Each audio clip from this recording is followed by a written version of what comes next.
Tackling obesity isn't just something for the NHS, it's everyone's problems. We know some of the long-term trends, the fact that almost half the population are overweight or obese at the moment, and worryingly around 26% of children. So that means we need to act now to make sure that we're not storing up long-term problems. And tackling obesity really needs desperately for us to use the 5 ways of working within the Wellbeing of Future Generations Act. So thinking to the long term, in terms of recognising the impact that not tackling obesity will have on our future generations, taking action now to prevent obesity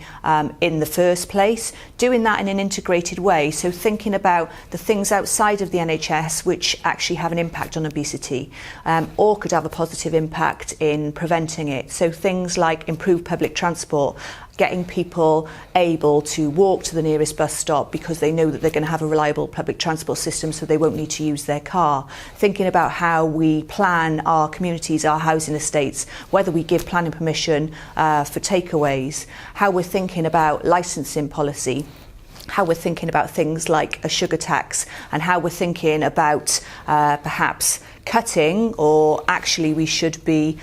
increasing resources for sport and physical activity. All of that, of course, needs to go hand in hand with working in partnership across the whole public sector and beyond, recognising the impact that communities themselves can have on tackling poverty, using our resources out there in the community, our sports club, our passion and love of rugby and football here in Wales, and building on that as a way of getting people physically active, and of course embracing the other sports that take place here in Wales. But also, critically important, is involving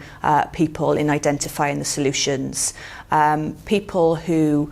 suffer with obesity are best placed to tell us and to get us to understand the causes of that and the things that would make a difference to them in terms of tackling it. So any new strategy that's developed has got to start from the perspective of the lived experiences of people and be built around what works for them.